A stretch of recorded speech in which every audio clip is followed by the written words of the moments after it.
Out in Red Hollow, they still whisper about the woman who stepped off a train with no husband to meet her.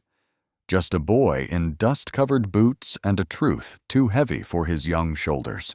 Nora Ainsworth came expecting a wedding and found a grave. Josiah Cole, the man who had written her promises in ink and faith, lay 6 feet under, 7 children, no father, a cabin leaning with sorrow, and a silence so thick it could swallow a woman whole.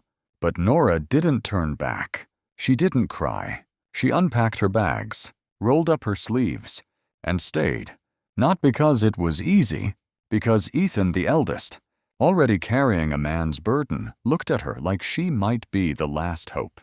Because Martha, wild-eyed and grieving her mother, Sarah, needed someone to prove women don't always leave. Because Luke and Levi needed someone to break up their fights. Because Caleb only whispered to the wind, and the baby Lily cried without knowing why. This isn't the story of a mail-order bride finding love. It's the story of a stranger becoming a mother. One fever, one scar, one bedtime story at a time. And when the law came with papers and men came with greed, she stood in the doorway with her apron and her rifle and said, "Not today." What she built wasn't perfect, but it held. And out west, that's the only kind of miracle you get. What did you think of today's story? If it brought you any warmth or made you smile even for a second, drop a simple good in the comments below. Got your own thoughts or feelings? I'd love to hear them seriously. And hey, don't forget to hit that subscribe button. It's free, and it truly helps us grow this space for stories that matter. Thanks so much for being here. The wind, sharp as a shard of fresh broken glass, had been Nora Ainsworth's unwelcome companion for the better part of 3 days. Whipping grit through the ill-fitting windows of the westbound train, it scoured the weariness from her face, only to etch it deeper into the lines around her eyes. Eyes that now stared out at a landscape bled of familiar color.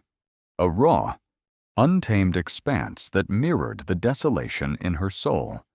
Her black bombazine, a stark flag of widowhood, felt stifling, a second skin she couldn't shed, much like the pitying or, worse, accusatory glances she'd endured back east.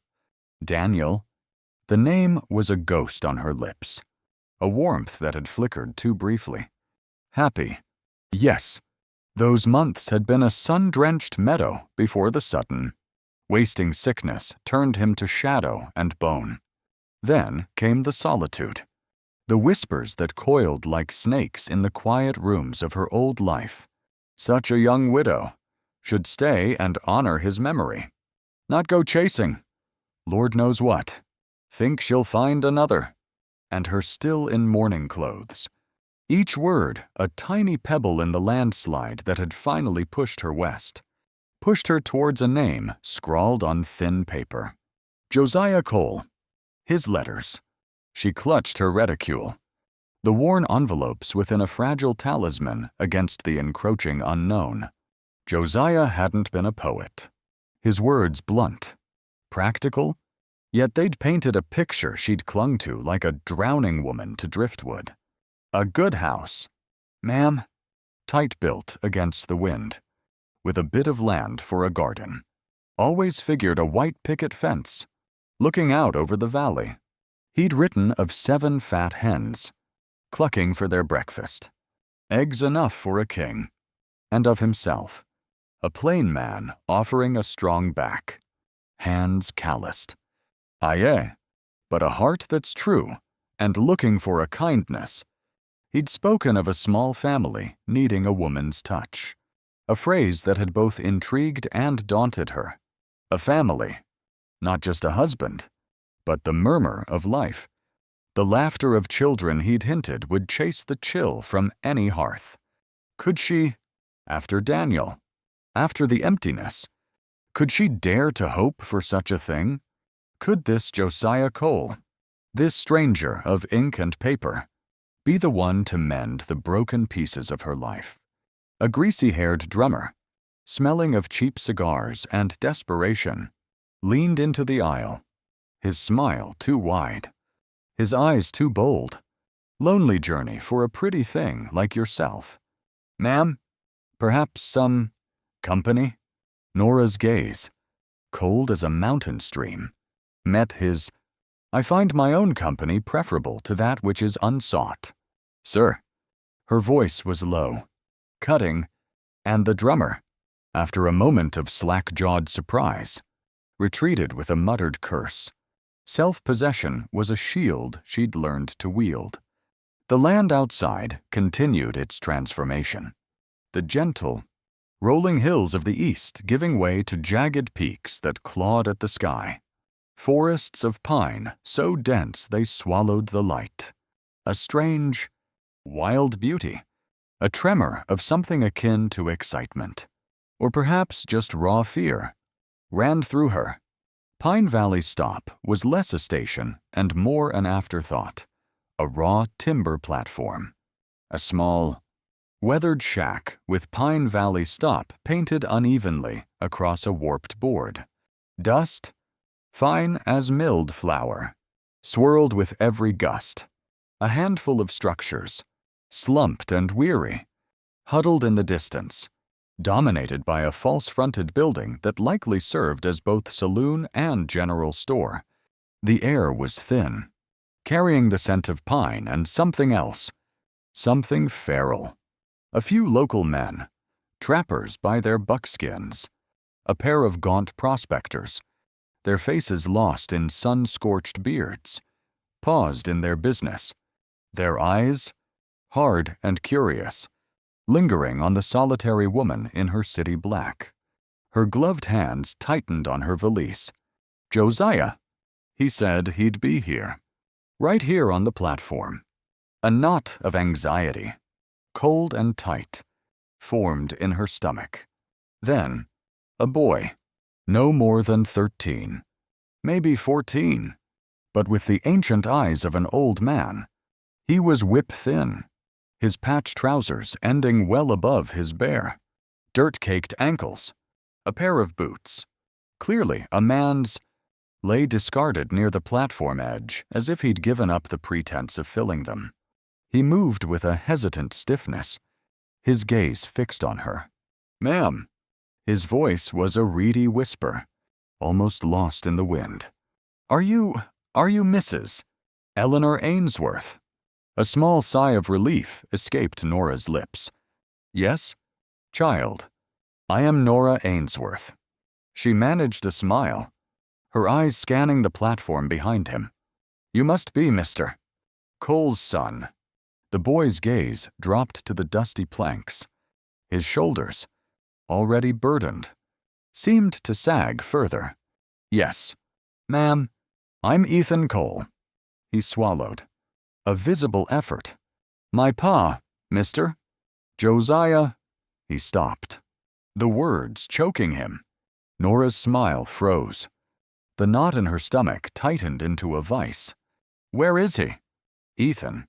Was he unable to meet me? Ethan looked up then, and the raw grief in his red-rimmed eyes struck Nora like a physical blow. My pa, he's gone. Ma'am, he's dead. The words were stark, brutal. Happened 2 days past. A big pine, up north, where he was logging, it took him. He drew a ragged breath. He told me, if you still came, I was to meet you. To tell you clear. The world tilted. The scent of pine, the dust, the curious stares of the men. It all receded, replaced by a roaring in her ears. She reached out, her hand fumbling for the rough-hewn wood of her travel trunk to steady herself. No, not again. The words were a silent scream in her mind. He wrote to me, just last week, so full of plans. The ghost of Daniel's passing, the familiar specter of loss, rose up, its icy breath mingling with this new, devastating blow. What have I done to be so cursed? Thought, it seemed, was a cruel jester, delighting in her torment. Yet, through the fog of shock, she saw the boy's anguished face. She forced her voice, strained and trembling, past the lump in her throat. "Tell me, Ethan, tell me how it happened." The walk to what Josiah had called freedom's reach was a silent, dust-choked Calvary. Ethan, stoic beyond his years, insisted on hefting her smaller valise, its weight making him list to one side like a sapling in a gale. Nora trailed him, each step a leaden weight, her fine eastern shoes ill-suited to the rutted track that snaked upwards through the whispering pines. As they walked, Ethan spoke, his voice low, punctuated by the scuff of his bare feet. Pop, he was the best man, strongest fella in this valley. Always makin' do, always lookin' out for us. His words painted a picture of Josiah Cole that went beyond the careful script of his letters, a man of immense effort and quiet pride. He was real happy when your letters started comin'. Said you'd bring a light to our house. Ma'am, said it had been dark too long. Then, the boy's voice faltered. Ma, she died when Lily was born.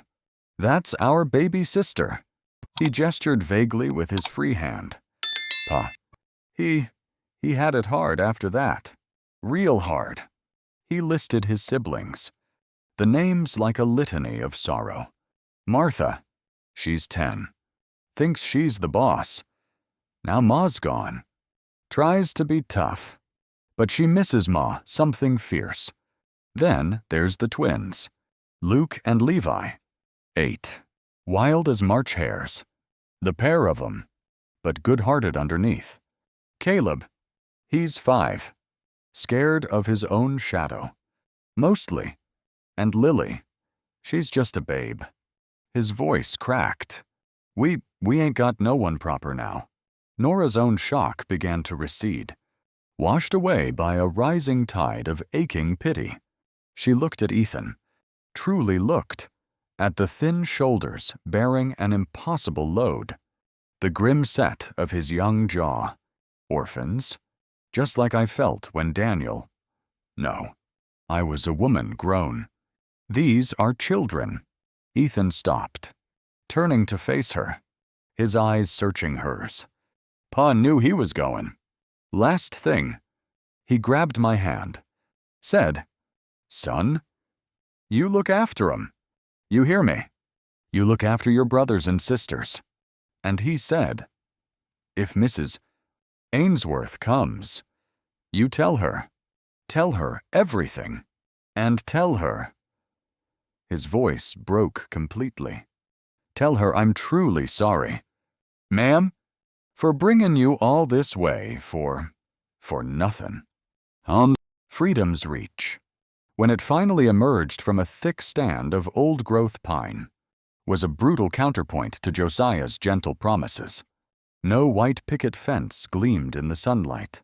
Instead, a small, sway-backed cabin of rough-hewn logs stood hunkered against the hillside, its patched roof listing precariously, a lone stone chimney clinging to one end like a stubborn weed.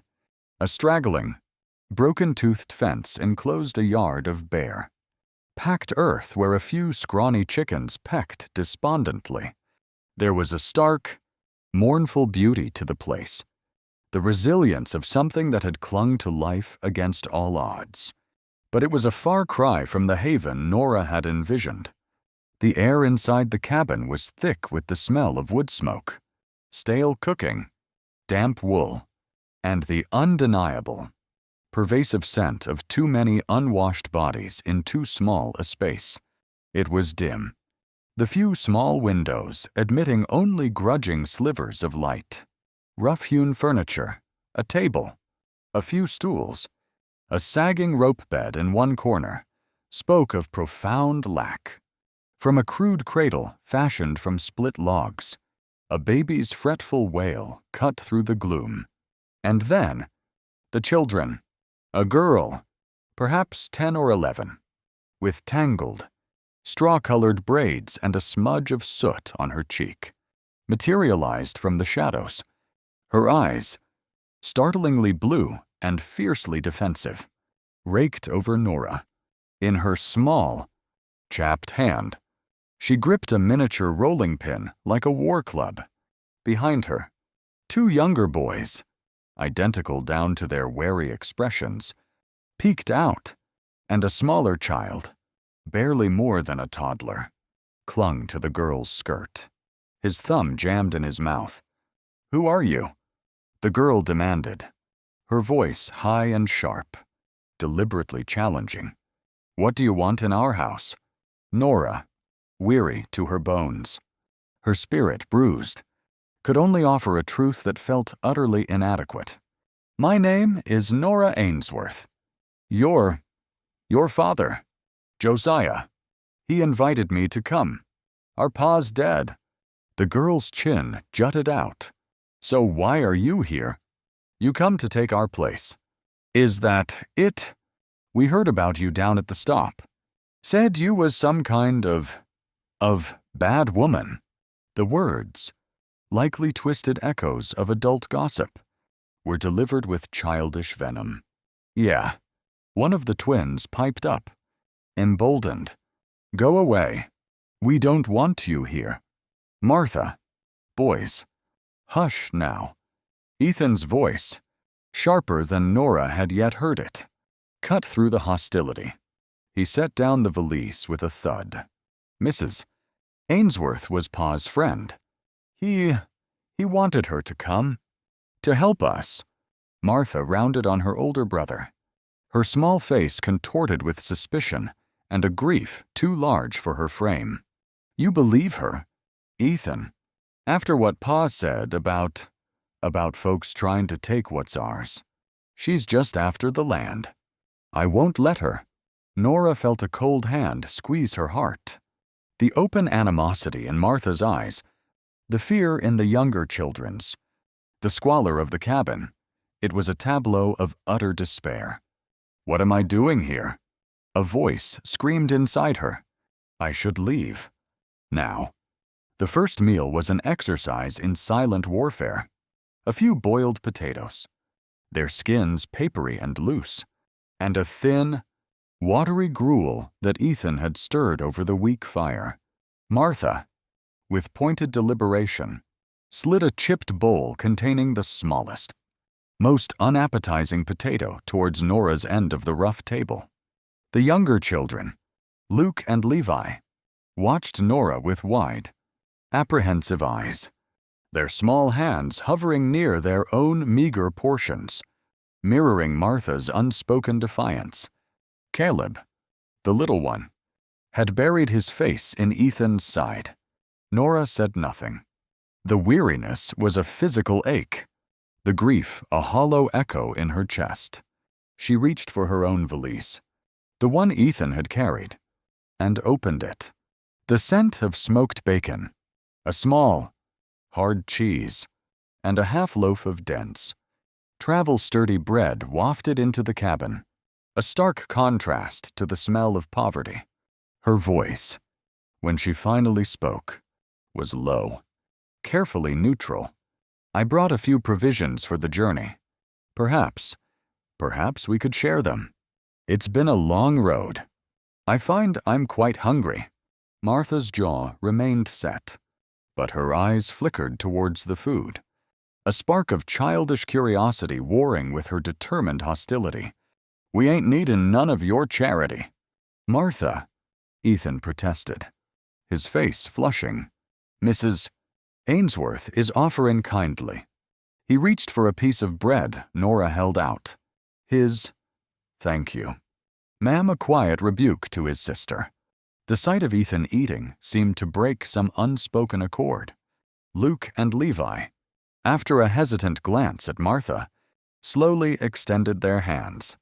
Nora tore off generous chunks of bread, added slivers of cheese, and watched as they devoured the unexpected bounty. Caleb, eventually, allowed Ethan to feed him a small piece, Nora tried to engage Martha, her voice gentle. "This stew your brother made is filling. Back east? My mother always said a bit of wild thyme, or some such from the garden, could brighten any pot. Did your mother keep a kitchen garden? Dear." She offered the question softly, a tentative bridge. Martha, who had flinched almost imperceptibly at the mention of her mother, stared hard at her bowl. "Ain't none of your concern," she muttered, the defiance back in her voice, though a fraction less sharp. Nora sighed inwardly. The walls around these children were high, built of grief and fear. How does one even begin to reach them? She wondered. The desolation of her own future mirrored in their guarded faces. That first night in freedom's reach, Nora lay on the rough-planked floor near the dying embers of the hearth. Her own coat a poor substitute for a pallet. She'd insisted the children take the few ragged blankets, tucking the smallest, Caleb, and the infant, Lily, into the most sheltered corner with Ethan. Martha had chosen a spot near the door, a small, defiant sentinel even in sleep. The cabin was alive with the sounds of the wilderness pressing in, the mournful hoot of an owl from the dark pines, the ceaseless moan of the wind through the chinks in the log walls. Closer, she heard Ethan's troubled sighs, the rustle as he shifted, and once, a tiny, choked sob from Martha's direction, a sound so desolate it pierced Nora's heart.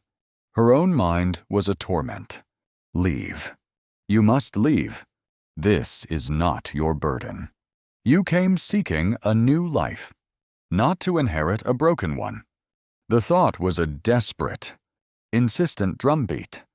But then, the image of Ethan's old young face, his quiet plea for his father, the memory of Josiah's earnest, hopeful letters, they wove a net around her. If I walk away, what becomes of them? Who will shield them from the harshness of this land, from the loneliness that eats at the soul? Her own years of widowhood, the sting of societal judgment, the gnawing ache of solitude, they were a bitter draught she knew too well. But I was a woman grown. These are but babes in the wood. Morning brought no respite, only a new, more insidious threat. She was attempting to coax a flame from the ashes when a shadow fell across the doorway. Deputy Miller stood there, a fleshy man with a tin star pinned crookedly to his stained vest. His smile was a practiced, oily thing that didn't reach his shrewd, assessing eyes. Beside him, a taller, rail-thin man in a dusty frock coat and string tie radiated an air of sour disapproval. "Morning to you, Mrs. Ainsworth," Miller began, his voice too jovial. "Name's Deputy Miller. This here is Mr. Grumbles, from the town council down in Silver Falls." He gestured vaguely, his gaze sweeping the cabin's meager interior with open disdain. "Just came to see to the, disposition of the Cole orphans. A real shame about Josiah. That," Grumbles cleared his throat, a dry, rasping sound, "a lone female, unaccustomed to our ways, cannot possibly provide for this brood, nor manage this property." His eyes, like a vulture's, fixed on Nora. County regulations are quite clear. Orphans without visible means of support or proper guardianship are to be remanded to the territorial poor farm. For their own welfare, of course. Nora straightened, the weariness falling away to reveal a core of tempered steel. "Gentlemen," her voice was steady, though her heart hammered against her ribs. "Mr. Josiah Cole invited me to Freedom's Reach with the full intention of marriage. He asked me to come here, to be a mother to his children. I have his letters to prove it." Miller chuckled, a dismissive, patronizing sound. Letters.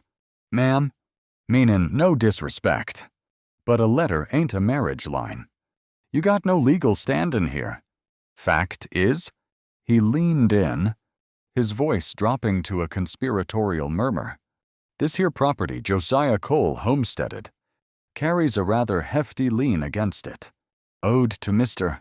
Barclay Thorne, a prominent citizen of Silver Falls, a debt that, I reckon, is now due. If it ain't settled, this land's forfeit. Them young'uns won't have a roof then. Nohow, that ain't true. Ethan, who had been watching from the shadows, burst forward, his small fists clenched. Pa didn't owe no big money like that. Mr. Thorne, he's a bad man. Miller waved a dismissive hand. Now, boy, what do you understand of grown-up affairs? He turned back to Nora, his false bonhomie replaced by a harder edge. Best you pack your bags. Mrs. Ainsworth, head on back east before you find yourself in a peck of trouble you didn't bargain for. We'll arrange for the children. Martha, who had been listening with growing alarm, now fixed Nora with a look of pure, unadulterated accusation. See, she hissed at Ethan, loud enough for Nora to hear. I told you. They're right. She's after something. She's bringing trouble. She gathered Luke, Levi, and Caleb to her like a mother hen, her small body a fierce, protective barrier, as dusk bled into the narrow valley, painting the pines in shades of purple and gray. Miller and Grumbles having long since departed.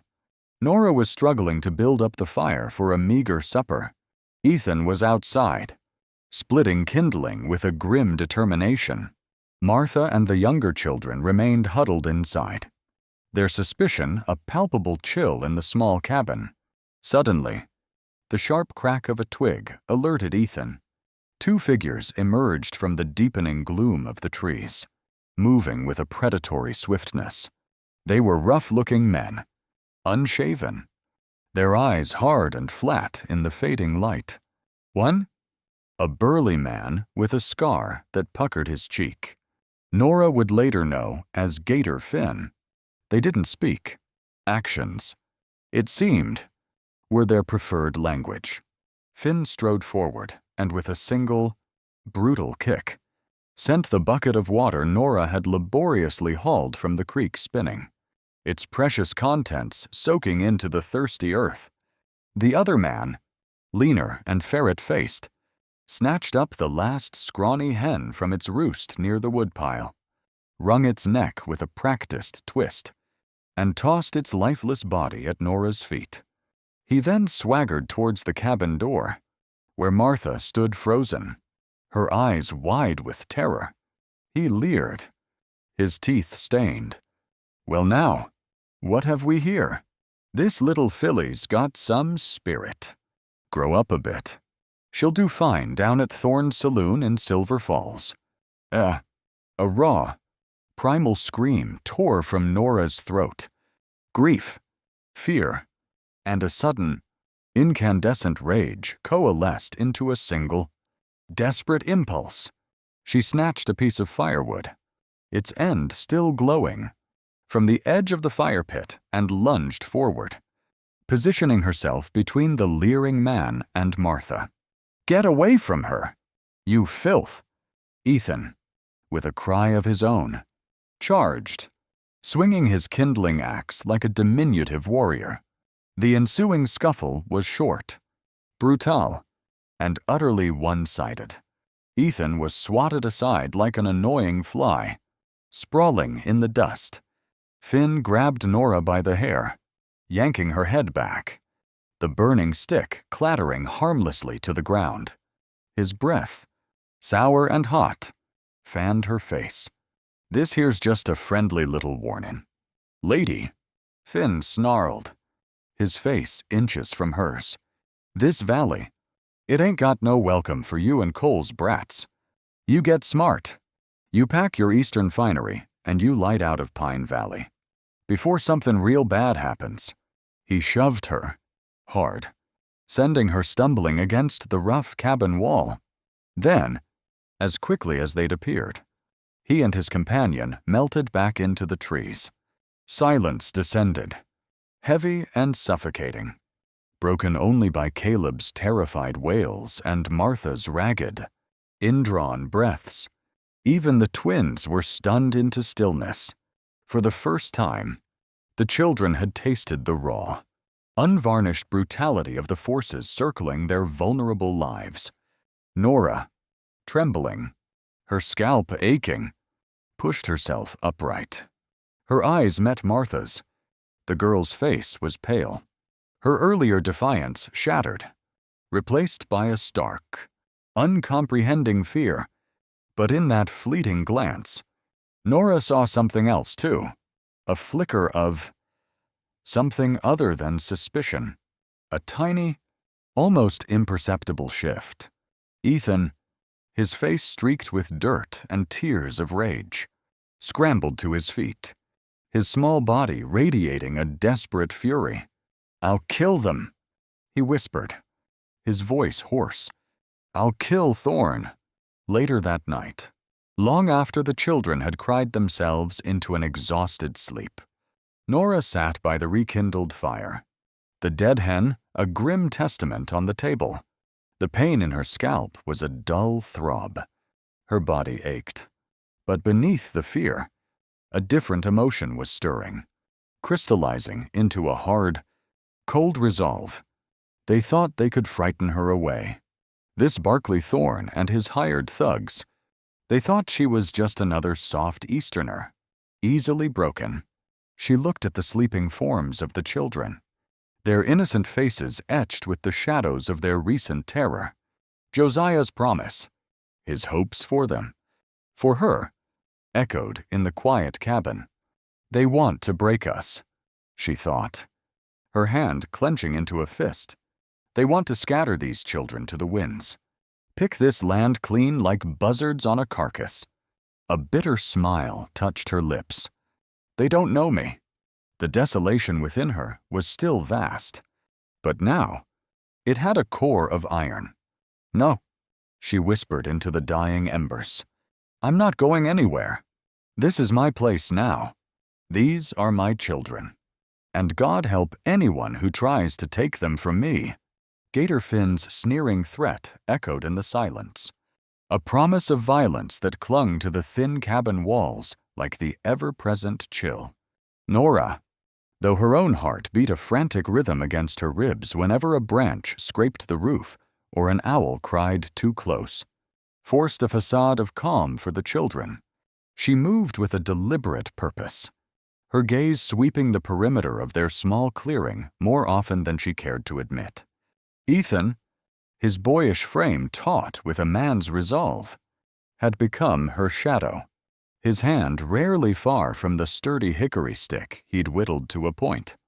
He'd taken to silent, brooding patrols around the cabin, his young face a mask of grim determination. Survival was a harsh taskmaster, leaving little room for despair. Nora, drawing on a resilience she hadn't known she possessed, set about shoring up their fragile existence. With Ethan's help, she rehung the ill-fitting door, wedging slivers of wood to brace it against the wind and unwelcome intruders. They stuffed rags mixed with mud into the worst of the window cracks, a small defense against the prying eyes of the night and the biting cold.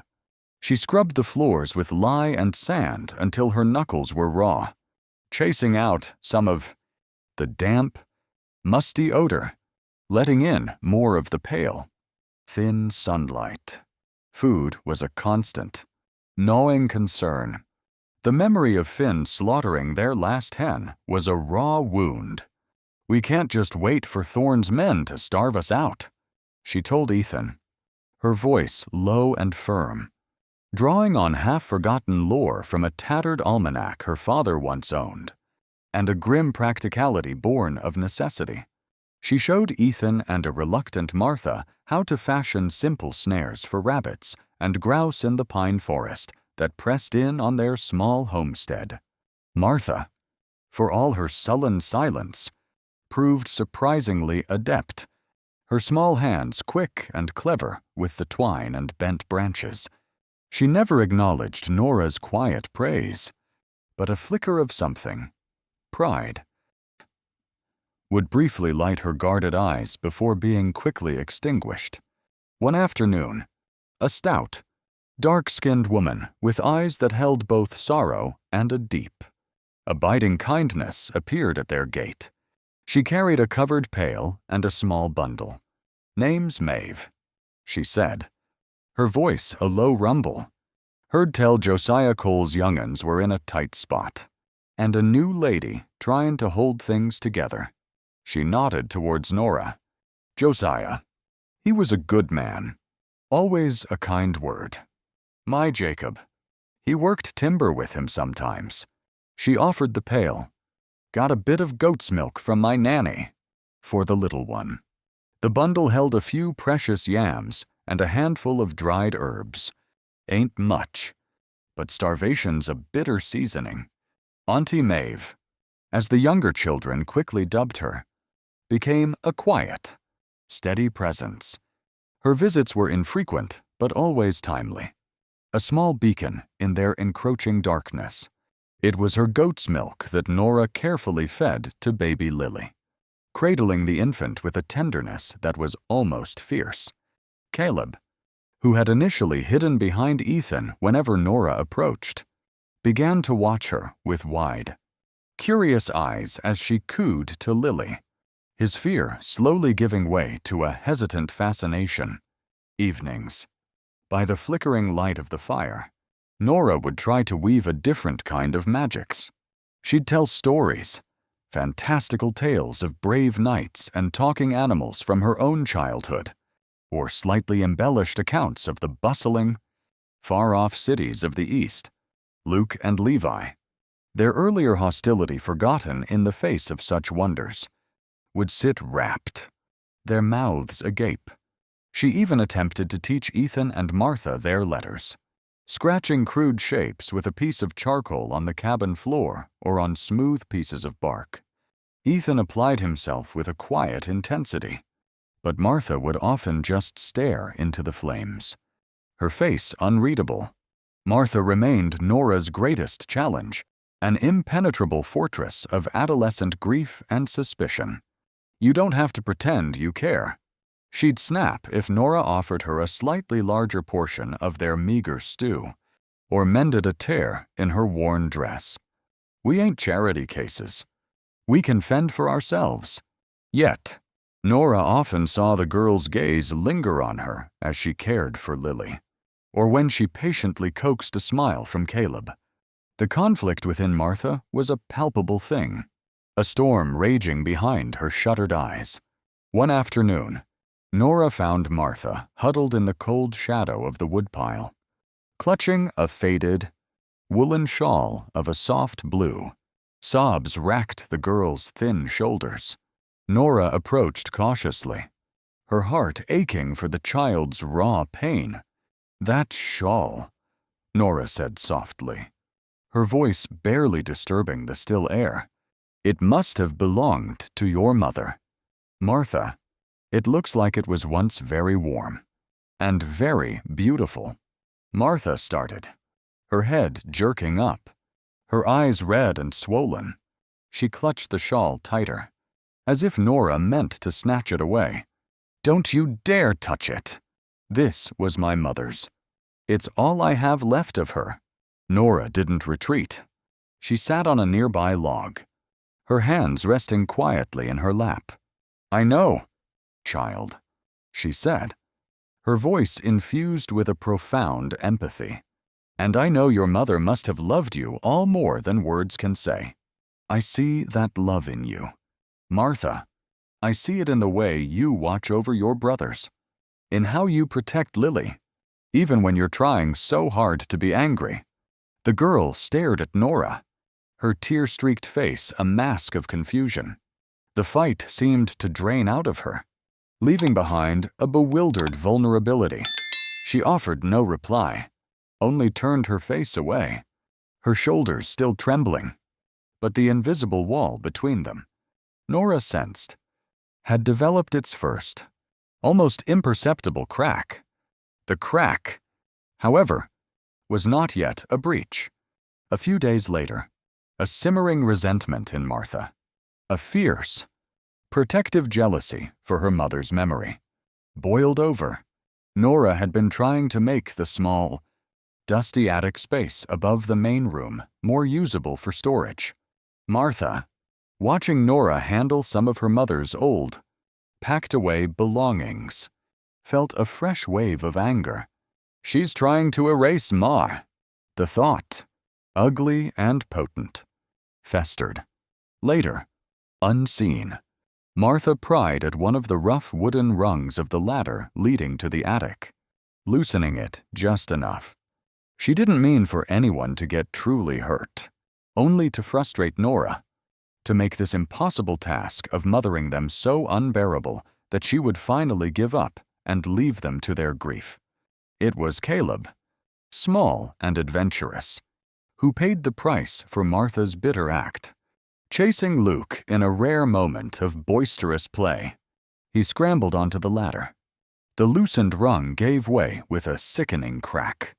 Caleb cried out, a thin, terrified wail, as he tumbled to the hard-packed earth floor below, his arm twisting beneath him at an unnatural angle. The cabin erupted in chaos. Luke and Levi froze, their faces white with shock. Martha, realizing instantly what she'd done, let out a strangled gasp, her hands flying to her mouth. Nora, though her own blood ran cold at the sight of Caleb's crumpled form, moved with a speed and decisiveness that surprised even herself. Ethan, hot water from the kettle, now, and clean rags. The cleanest you can find, she commanded, already kneeling beside the sobbing boy. Daniel, her late husband, had a passing knowledge of field medicine, picked up during his brief, unfortunate foray into prospecting, and he'd shared some of it with her. Those lessons, stored away and forgotten, now rushed back with a desperate clarity. Caleb's small face was contorted in agony, his left forearm clearly dislocated at the wrist. Gently but firmly, Nora examined the injury. All right, Caleb, sweet boy, this is going to hurt for just a moment, but we need to make it right, she murmured, her voice a low, soothing balm. With a deep breath, she braced his arm and, with a quick, practiced movement, pulled and twisted, a soft pop, followed by a sharp intake of breath from Caleb. And then his wailing softened slightly as the immediate, grinding pain eased. She tore strips from a clean petticoat and fashioned a makeshift sling. Her hands, though trembling, surprisingly steady. Only when Caleb was quieted, his tear-stained face nestled against her shoulder, did Nora look up at Martha. The girl stood rooted to the spot, her face a mask of horror and dawning, overwhelming guilt. Nora's voice, when she spoke, was not angry, but heavy with a profound sadness and a stern disappointment that cut deeper than any rage. Martha, she said, her gaze holding the girl's, I know you didn't intend for this to happen. I know that in your heart. But anger, child, anger is a poison. It blinds us. It makes us do things that have consequences we can never fully foresee. She gestured to Caleb, now whimpering softly in her arms. This is your brother. We are all that's left to each other in this harsh place. We must protect one another. Martha, not bring harm, whether by accident or by bitter design. The impact of Nora's words, and the stark reality of Caleb's injury, shattered the last of Martha's hardened defenses. A choked sob escaped her. And then another.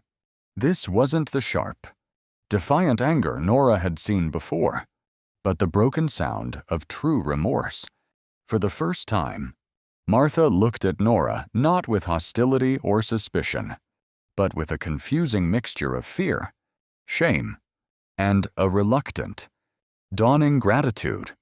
The wall hadn't just cracked, it had begun to crumble. Later, when Caleb was asleep, Ethan approached Nora, his young face etched with a new respect. "Mrs. Nora," he said quietly, "thank you for what you did for Caleb, and for not being too hard on Martha. She didn't mean it." From that day on, Caleb became Nora's devoted shadow, his earlier fear entirely replaced by a trusting affection that warmed a small, cold corner of her heart. In the days following Caleb's accident, a fragile truce settled over freedom's reach. Martha, though still quiet and reserved, had lost her sharp, defensive edge.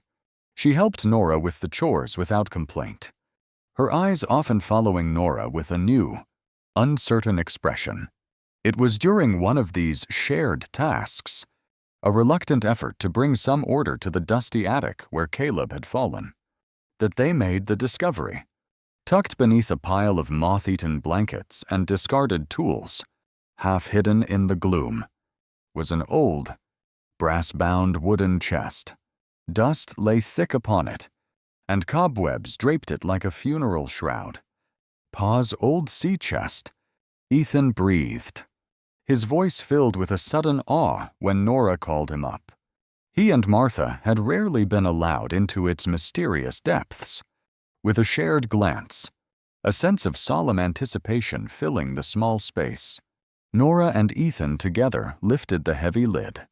The scent of old wool, dried tobacco, and forgotten memories rose to meet them.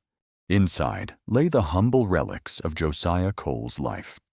A few sets of faded denim work clothes, worn soft and patched with careful stitches, a collection of woodworking tools, their handles smooth and dark from his grasp, some clearly hand-forged or ingeniously adapted, a tattered paper kite, its string hopelessly tangled, that Ethan remembered his father painstakingly crafting for him one long-ago spring, a handful of crudely carved wooden animals, a testament to a father's love, whittled by firelight for his children. Ethan picked up a small, lop-eared rabbit, his throat tightening. Martha gently touched a neatly folded calico dress, a poignant reminder of their mother, Sarah. And then, nestled beneath it all, was a leather-bound journal, its cover worn, its pages yellowed. It was not whole. It looked as if it had been deliberately torn in half. Nora picked it up, her fingers tracing the embossed initials, Jes. Sec.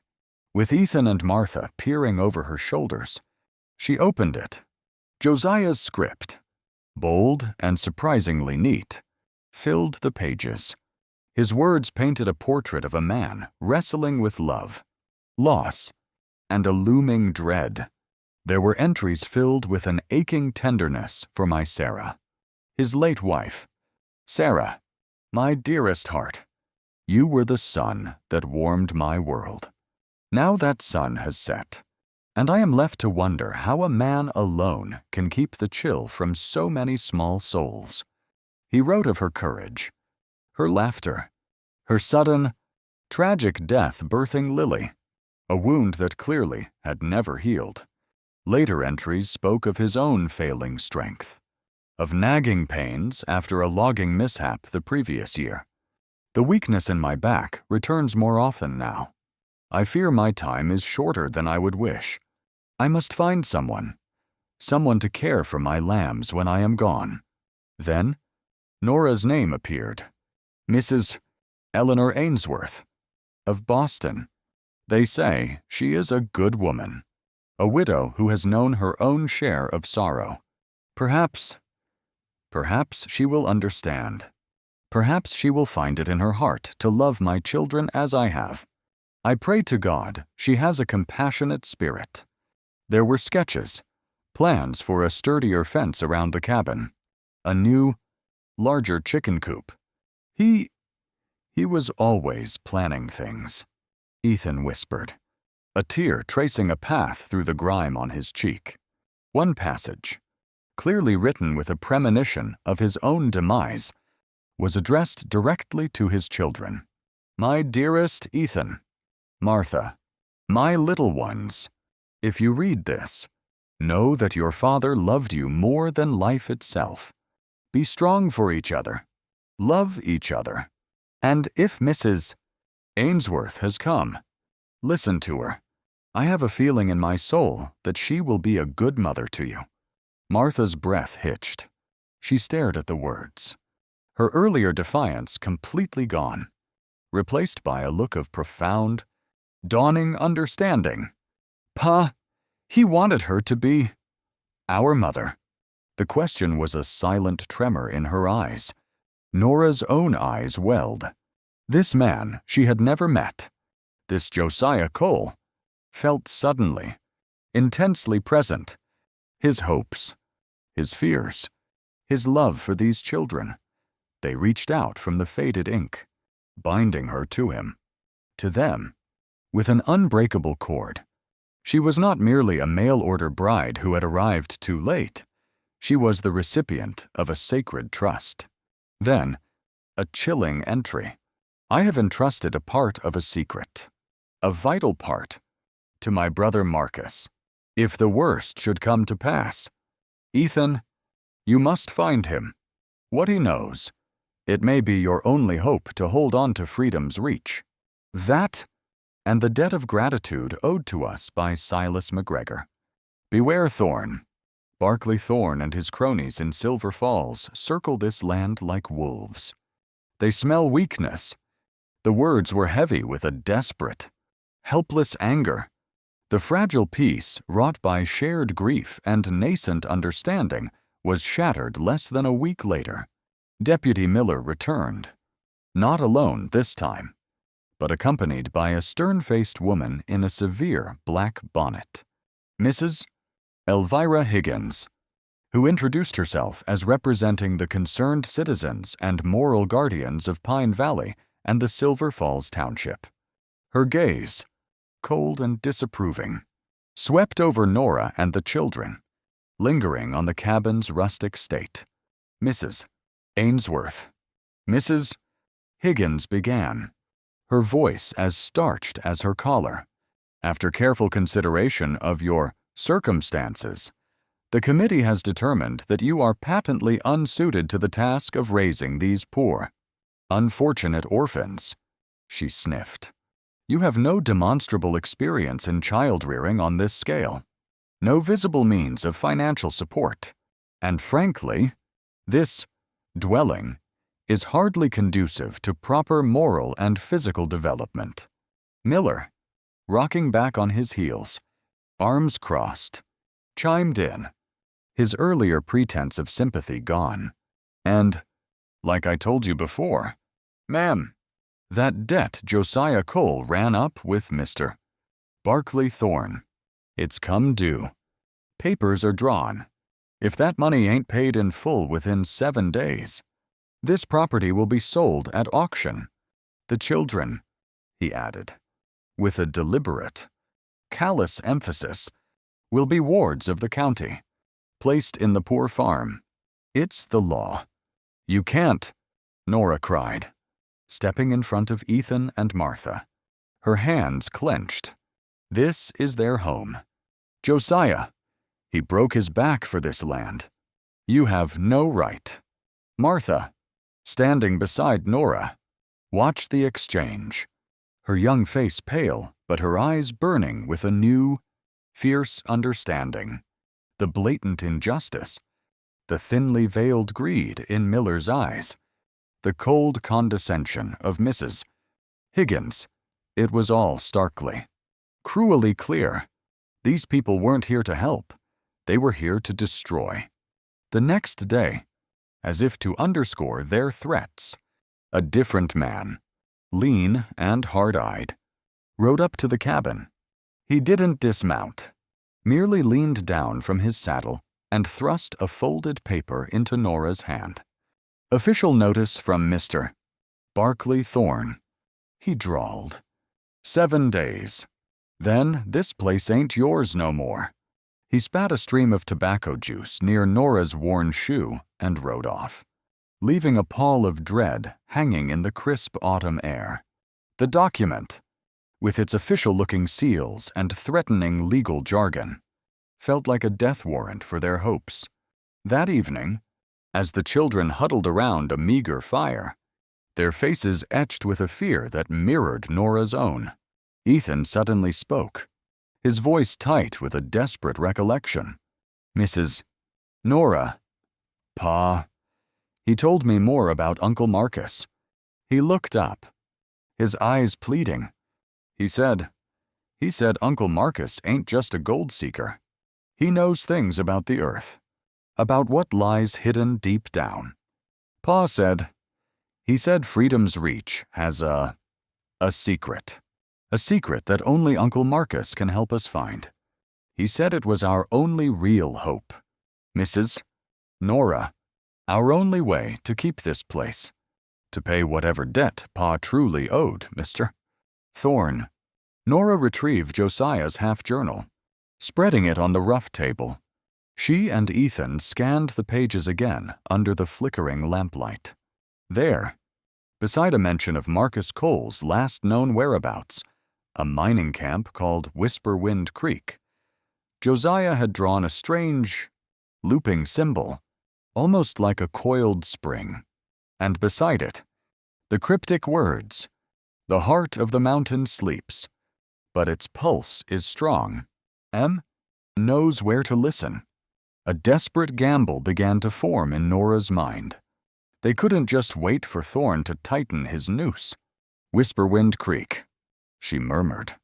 "Ethan, do you know how far that is?" "A few days' ride, I reckon. North, into the high country. Pa took me once, when I was real small." Before Nora could voice her decision, Martha stepped forward, her chin set with a resolve that mirrored her father's. "Let me go with you," she said, her voice surprisingly firm. Then, her gaze met Nora's, and a flush crept up her neck. "Please, Mother Nora." The word, spoken for the first time, was hesitant, almost shy, but it resonated in the quiet cabin with the force of a vow. I want to help. For Pa. For us. I ain't afraid of going." A wave of emotion, fierce and protective, washed over Nora. She looked at this girl, no longer a hostile stranger, but a fledgling ally, and at Ethan, his young face so earnest. Hope, fragile but tenacious, flickered within her. Auntie Maeve. When Ethan breathlessly explained their desperate plan the next morning, nodded slowly, her wise eyes troubled but understanding. "That Barclay Thorne. He's a blight on this valley. Always has been. You go. You find this Marcus." She placed a comforting hand on Luke's small head. "Don't you worry none about these little ones. Auntie Maeve will see to 'em. We'll make do." Her quiet strength was a lifeline. And so, as the first pale light of dawn touched the jagged peaks, Nora, Ethan, and Martha prepared to leave. 2 worn saddlebags held their meager provisions: dried meat, a little flour, Josiah's journal, and the tattered map Ethan had drawn from memory. Nora knelt before Luke, Levi, and a still sleepy Caleb. Lily cradled in Auntie Maeve's strong arms. "You be good now, my darlings," Nora said, her voice thick with unshed tears. "Listen to Auntie Maeve, your mother, and Ethan, and Martha. We will be back. We will be back soon." The promise was a prayer, launched into the vast, uncaring wilderness, freighted with all their dwindling hopes and mounting fears. The frantic gallop from Silver Falls had eased only when the dust-choked canyon finally released them, the stolen wagon groaning under their weight as Marcus whipped the exhausted horses towards the faint promise of dawn. They didn't dare stop until the familiar silhouette of the tall pines guarding Freedom's reach rose against the bruised purple sky.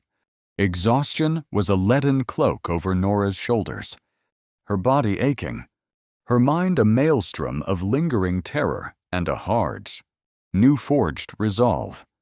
Beside her, on the wagon seat, Marcus nursed a throbbing head where a pistol butt had connected, his face grim.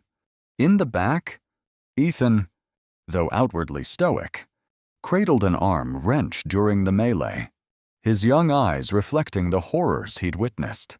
Martha, quiet and pale, huddled close to her brother, no longer a child, but a young woman tempered in the fires of their ordeal. Auntie Maeve, a lantern held high, met them at the edge of the clearing, her face a mask of profound relief that quickly shifted to alarm as she took in their battered state. The younger children, awakened by the commotion, tumbled out of the cabin, their sleepy cries of Mother Nora. Uncle Marcus, a balm to Nora's frayed spirit, yet also a fresh stab of anxiety for the dangers that still clung to them like trail dust. Joy and fear warred in their tearful reunion. Lord have mercy. What happened to you all? Auntie Maeve's voice was husky with concern as she helped a swaying Marcus from the wagon. Thorn, Nora said, her voice hoarse. We got Ethan back. And we found something. She clutched the ledger book, its weight a tangible symbol of their small, hard-won victory. The following days were a blur of tending to wounds and frayed nerves. Nora, her own aches and bruises screaming in protest, drew on her scant medical knowledge, augmented by Auntie Maeve's supply of healing herbs and poultices. She cleaned and bandaged Marcus's head wound, set and splinted Ethan's arm with a surprising deftness, her touch gentle but firm. The children, sensing the fragility of their reprieve, were subdued, clinging close, but beneath the surface of their exhaustion, a new current ran. They had faced Barkley Thorne in his den and walked away, not unscathed, but unbroken, and they carried his secrets. The knowledge was a small, fierce ember in the darkness. They knew, with a certainty that chilled them to the bone, that Thorne would not let this stand. Retaliation would come, swift and brutal. Freedom's reach, once a haven, now felt like a besieged outpost. Thorne, however, was a serpent, not just a wolf. His vengeance, when it came, was not the expected frontal assault of riders and guns, but a creeping, insidious poison, unseen, unheard, one of his remaining loyal curs, perhaps a recovering gator fin, his festering hatred fueling his stealth, or some other nameless scum paid for a night's dirty work, slipped onto Freedom's reach under the cloak of darkness. Not for the cabin, not yet. Their target was the small, clear stream that tumbled down from the higher slopes, the very artery that fed the farm's well and provided their daily water. A few sacks of something noxious, something that dissolved without immediate trace, were emptied into the current upstream. It was baby Lily who sickened first. 3 days later, a sudden, raging fever, a distressing, watery flux, and pitiful, weak cries that tore at Nora's heart. Caleb followed. Then Luke and Levi, their small bodies consumed by a fire that no amount of cool water or Auntie Maeve's feverfew tea could seem to quench.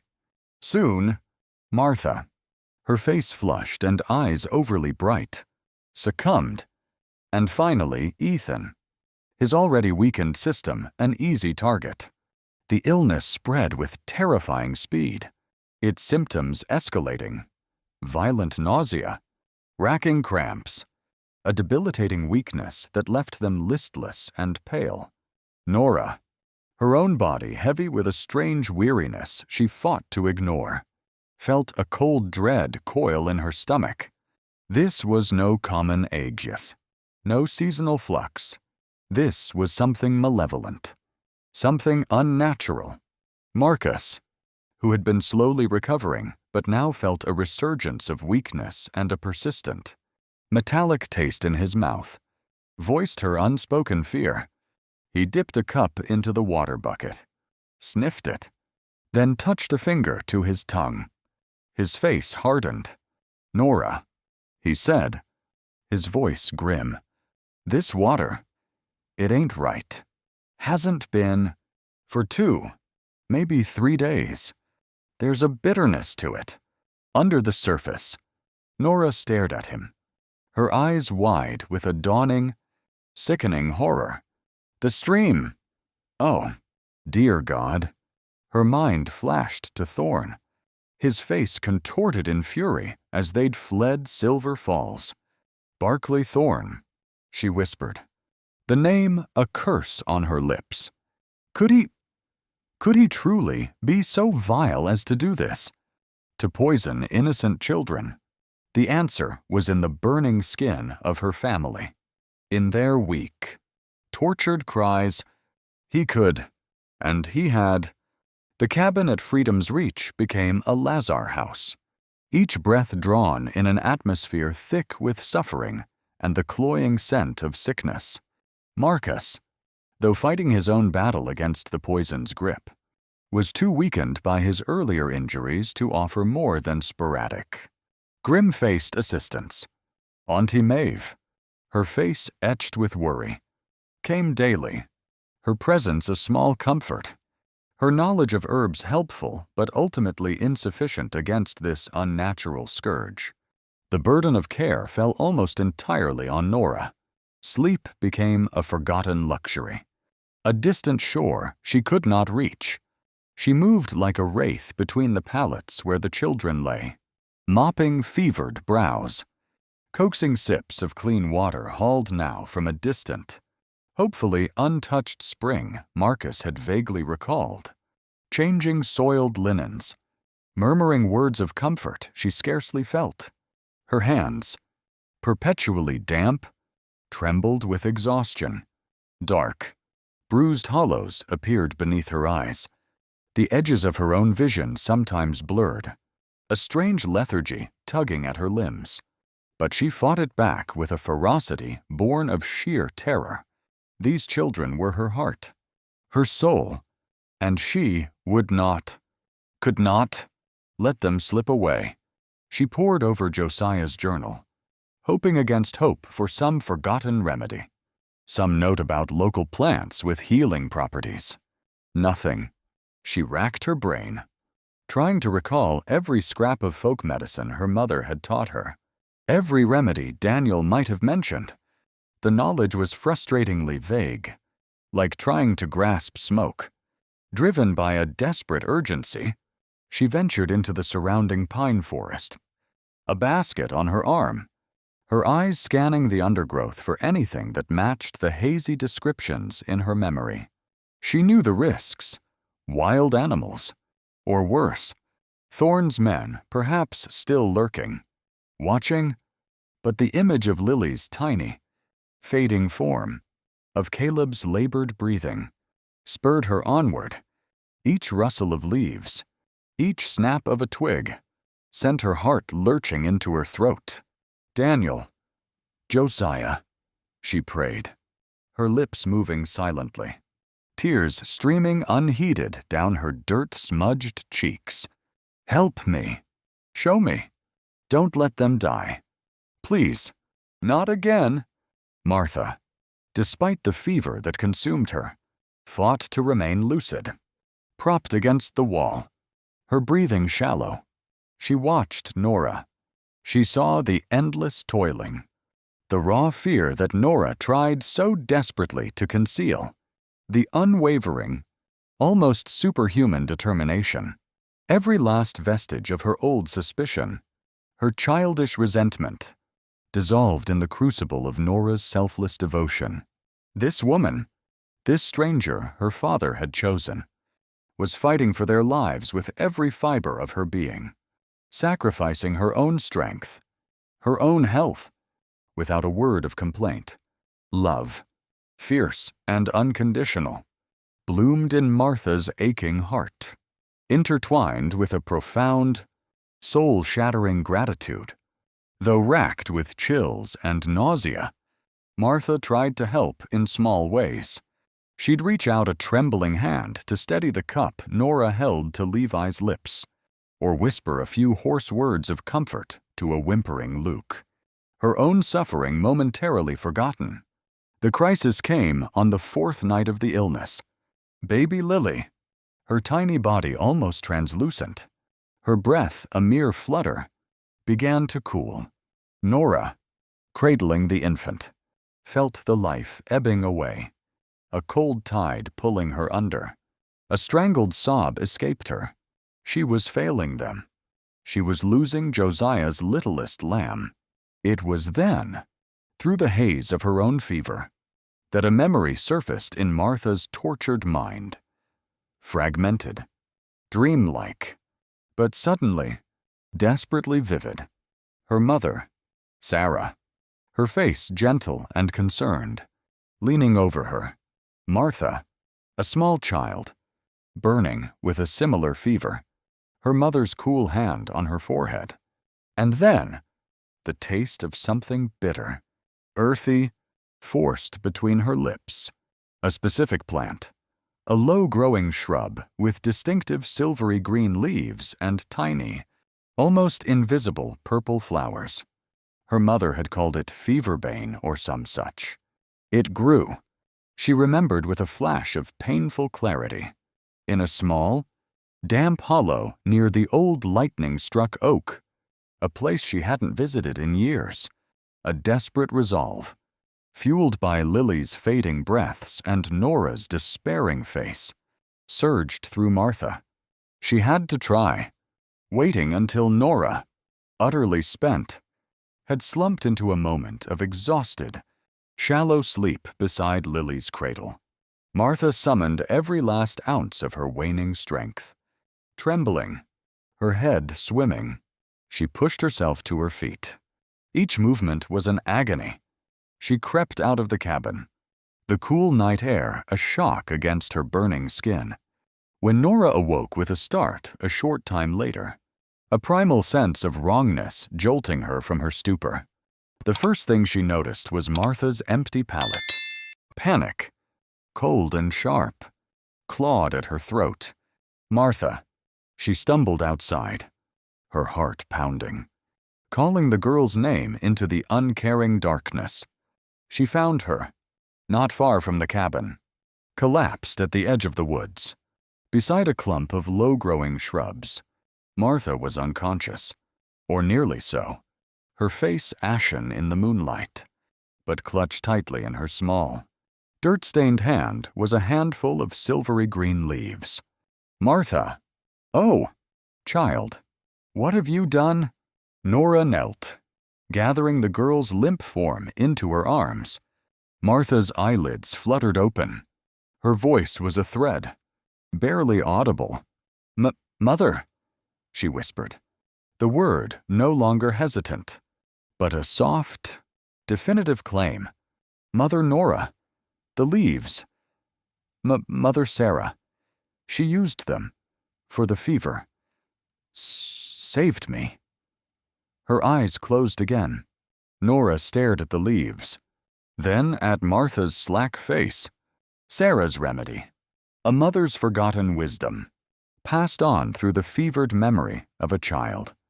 With renewed, desperate hope, Nora carried Martha back inside, then rushed to prepare the medicine as Martha's fragmented whispers had indicated. Crushed. The juice mixed with a little precious clean water. She administered the bitter liquid to Lily first. Drop by agonizing drop. Her prayers a silent, fervent litany. Then she waited, watching, her entire being focused on the tiny, still form. An hour passed, an eternity. Then, a flicker, a slightly deeper breath, a faint blush of color returning to the baby's cheeks. Lily stirred, her tiny hand clenching. A sob of pure, unadulterated relief tore from Nora's chest. It was working. She quickly prepared more, giving it to Caleb, then to Luke and Levi, then to Ethan, and finally, tenderly, to Martha herself. The recovery was slow, agonizingly so, but it was undeniable. Over the next few days, the fevers began to recede, the debilitating sickness loosening its grip. The cabin, once a place of suffering, began to fill with the weak but hopeful sounds of returning life. And as the children emerged from the shadow of death, their eyes, when they looked at Nora, held a new, unshakable light, a mixture of awe, absolute trust, and a deep, abiding love. Mother Nora, they would chirp, their voices still weak but filled with affection. The name now as natural to their lips as breathing. Marcus, himself slowly regaining strength, watched Nora with a quiet reverence. "You did it, Nora," he said one morning, his voice husky. "You truly did. You're more than a mother to these children. You're their damn guardian angel." Auntie Maeve, tears streaming down her own weathered cheeks, simply took Nora's trembling hands in hers and squeezed. Nora could only smile, a watery, exhausted smile that encompassed all the pain, all the fear, and all the fierce, unexpected joy of her newfound family. Here, in this desolate cabin, surrounded by these vulnerable, precious lives, she had found her home, her purpose. Once the immediate crisis had passed and strength began to return to the household, Marcus and a rapidly recovering Ethan made a grim inspection of the stream and the area around their well. It didn't take long.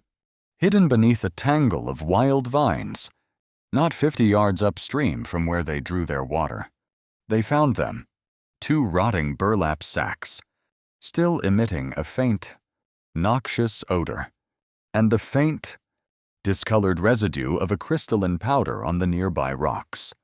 The proof was undeniable, sickeningly clear. A few days later, as if summoned by their unspoken fears, Silas McGregor appeared at Freedom's Reach, his face grim. "Heard the young'uns were sick," he said, his eyes scanning their still pale faces.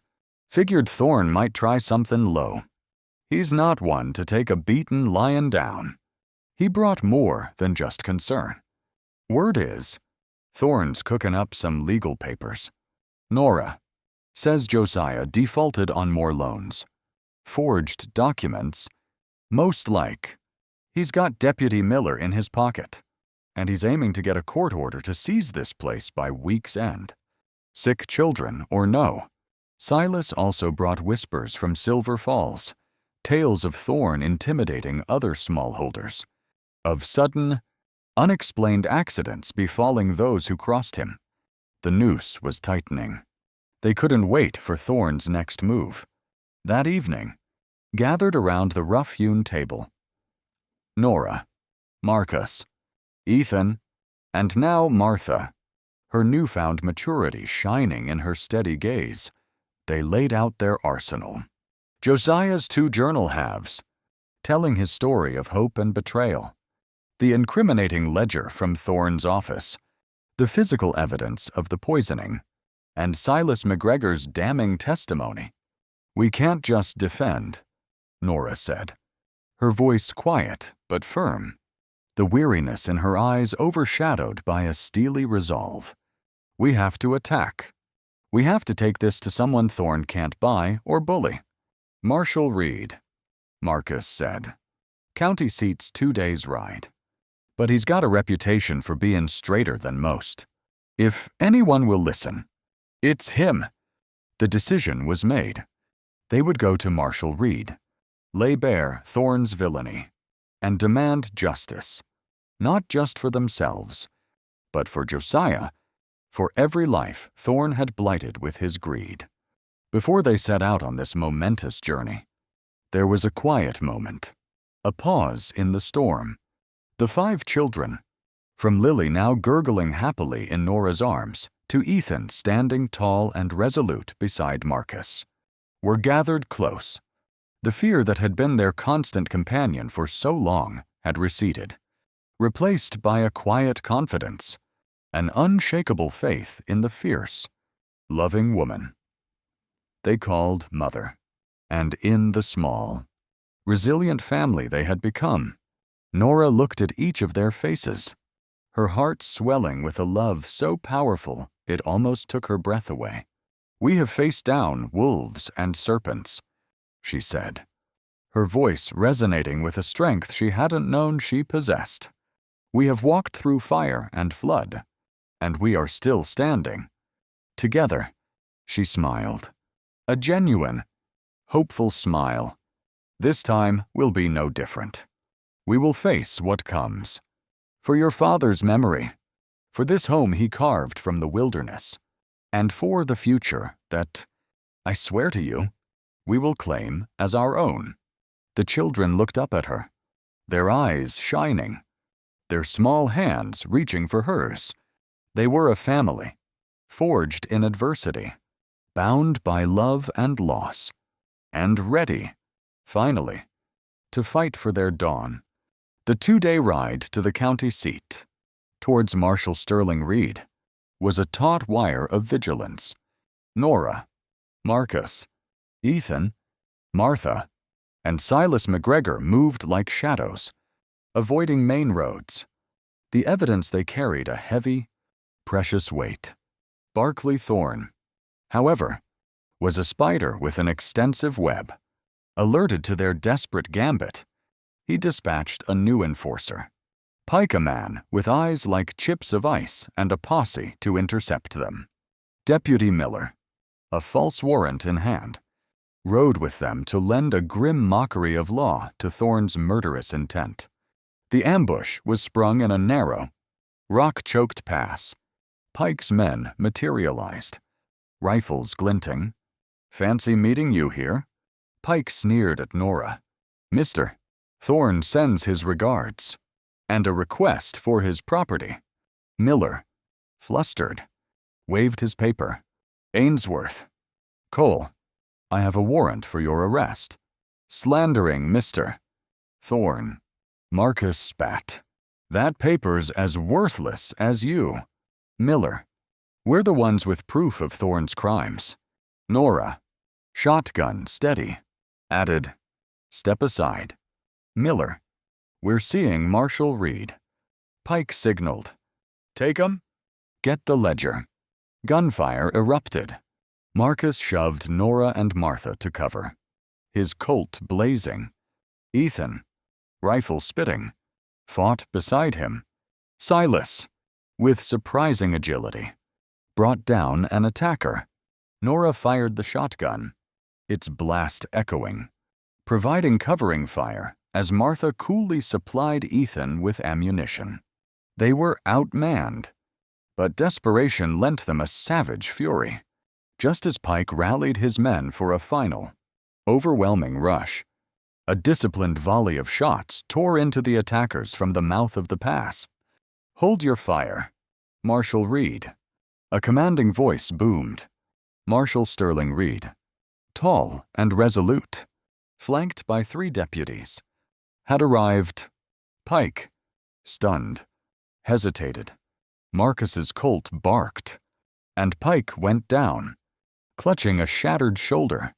The remaining outlaws surrendered. Miller, ashen, threw his hands up. Silas, it turned out, had telegraphed a warning to Reed, a man he knew from more honorable times, prompting the marshal's timely intervention. In Reed's austere office, Barclay Thorne, summoned and seething, faced them. Nora, Marcus, Ethan, Martha, and Silas laid out their evidence. Josiah's joined journals, Thorne's ledger detailing his illicit dealings from Silver Falls, the physical proof of the poisoned water, and their unwavering testimonies. Thorne's bluster crumbled under the irrefutable facts. Miller, terrified, confessed to Thorne's bribery. Hope's Spring, it was revealed, wasn't a vast treasure trove, but a steady vein of silver-laced quartz and a vital water source, enough to clear Josiah's true debts and secure his family's future. A future Thorne had tried to steal. Marshal Reed's judgment was swift. Barclay Thorne, he declared, I'm arresting you for a list of felonies that'll see you old before you're free. Miller, too, faced the law's harsh glare. As for freedom's reach, Reed continued, looking at Nora, Josiah Cole's claim to Hope Spring is sound.